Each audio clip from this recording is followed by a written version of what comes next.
పెళ్ళైనా పండగైనా వేడుక ఏదైనా పట్టుచీరల ప్రత్యేక వేదిక వారాహి సిల్క్స్.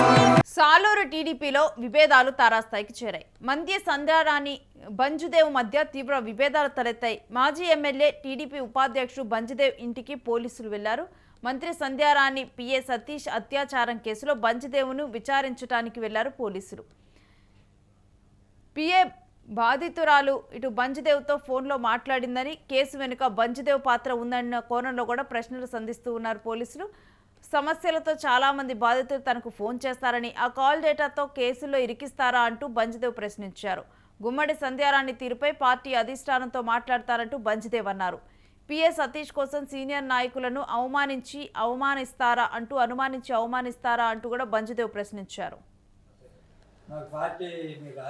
తప్పే ఉంది కానీ ఆఫ్టర్ పనికిమాడు విషయంలో అందులో వాస్తవం లేదా? అవన్నీ నేను బయట చెప్పకూడదు. అంటే సతీష్ గారి గురించి ఇంకెవరి గురించి మాట్లాడడం లేదు. ఇది కూడా సతీష్ గారు పెట్టిన కేసు గురించి అడగడానికి వచ్చారు. సతీష్ గారి గురించి చెప్తున్నాడు. నేను అది ఎవడో కొంచెం పుట్టి పేరు అనుకోండి, మీకు ఎవరికి తెలియదా? వాళ్ళు ఎదుర్కొన్న పరిస్థితులు మీకు తెలియదా? నాకు తెలుసు. అందుకే అందులో ఇన్వాల్వ్ అవ్వదు. మరోసారి ఫోన్ చేస్తే తొందరనే ఫోన్ చేసి అది చూసాం కదా, నిమిషం 6 నిమిషం ఎవరు చేస్తున్నా కదా, నెంబర్ తెలిస్తే ఫోన్ చేయడానికి. ఆ నెంబర్ ఎవరితో ఇప్పుడు ఎవరు చేసినా ఫోన్ ఎత్తాను. నాకు అది రాత్రి చేసినా ఎత్తాను. ఇక ఈ అంశం గురించిన డీటెయిల్స్ మా ప్రతినిధి భరత్ అడిగి తెలుసుకుందాం. భరత్, మంత్రి సంధ్యారాణి బంజుదేవుల మధ్య విభేదాల గురించిన డీటెయిల్స్ ఏంటి? ఇదైతే సాలూరుకు సంబంధించిన టీడీపీలో అంతర్గత విభేదాలు తారాస్థాయికి చేరాయని చెప్పొచ్చు. మాజీ ఎమ్మెల్యే అయినటువంటి టీడీపీ ఉపాధ్యక్షులు బంజుదేవ్ ఇంటికి పోలీసులు రావడం, మరీ ముఖ్యంగా పోలీసులు రాకకు ప్రధాన కారణం ఏదైతే మంత్రి సంధ్యారాణి పిఏ సతీష్ అత్యాచారం కేసులో బంజుదేవ్ను విచారించడానికి ఆయన నివాసానికి వచ్చినటువంటి పరిస్థితి. అయితే పిఏ బాధితులకు బంజుదేవ్ ఫోన్ లో మాట్లాడారని, ఆ కేసుకు సంబంధించినంత వరకు బంజుదేవ్ పాత్ర ఉందా అనే దానిపైన పోలీసులు విచారణకు సంబంధించినంత వరకు బంజుదేవ్ ఇంటికి వెళ్ళినటువంటి పరిస్థితి. ఈ నేపథ్యంలోనే టీడీపీలో ఉన్నటువంటి అంతర్గత విభేదాలు ఒక్కసారిగా బయటపడినటువంటి సిచ్యువేషన్ కనిపిస్తా ఉంది. దీనికి సంబంధించినంత వరకు బంజుదేవ్ కీలకమైన చేసినటువంటి సిచ్యువేషన్ ఏదైతే తనకు సంబంధించినంత వరకు కూడాను సమస్యలతో చాలా మంది బాధితులు తనకి ఫోన్ చేస్తారు, తన ఇంటికి వస్తారంటూ కూడా చెప్తున్నటువంటి పరిస్థితి.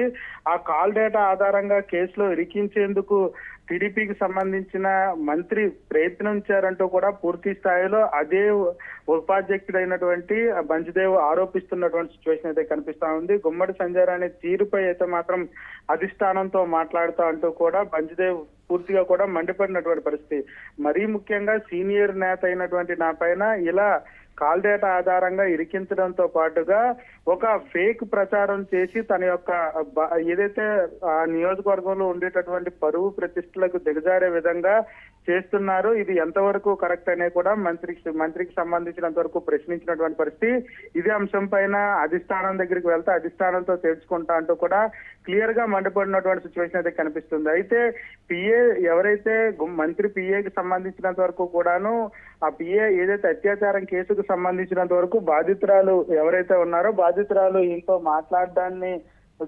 మాట్లాడారంటూ కూడా వచ్చినటువంటి కాల్ డేటా ఆధారంగా కూడాను తన ఇంటి వద్దకు వెళ్ళడం, తన విచారించడంపై అయితే మాత్రం పూర్తిగా సీరియస్ అయినటువంటి పరిస్థితి. ఎందుకంటే ఏదైతే ఉపాధ్యక్షులుగా ఉన్నటువంటి ఆయనకి దగ్గరికి చాలా మంది బాధితులు వస్తా ఉంటారు, ఫోన్ చేస్తా ఉంటారు, వాళ్ళందరితో మాట్లాడుతూ ఉంటాం.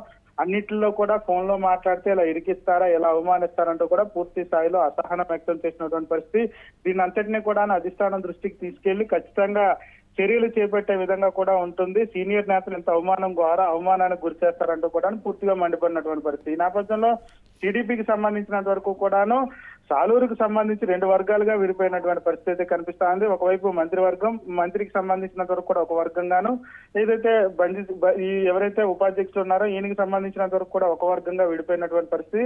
అంతర్గత విభేదాలు ఒక్కసారిగా ఈ విషయంతో పోలీసులు ఇంటికి రావడంతో ఒకసారిగా బయటపడినటువంటి సిచ్యువేషన్ అయితే కనిపిస్తుంది. ఇప్పుడైతే అధిష్టానం దగ్గర అంతా తేల్చుకుంటాం అంటూ కూడా ఆయన విజయవాడ బయలుదేరినటువంటి సిచ్యువేషన్ అయితే కనిపిస్తా ఉంది. రైట్, శ్రేయస్ భరత్, మీ దగ్గర నుంచి మరిన్ని అప్డేట్స్ తీసుకుంటాం ఈ అంశానికి సంబంధించి. ఇక మంత్రి సంధ్యారాణి బంజుదేవ్ మధ్య విభేదాలు తలెత్తాయి. దీంతో కూడా ఇప్పుడు బంజుదేవ్ ఈ విషయాన్ని కూడా అధిష్టానం దృష్టికి తీసుకొని వెళ్లేందుకు బయలుదేరినట్లుగా కూడా అర్థమవుతోంది.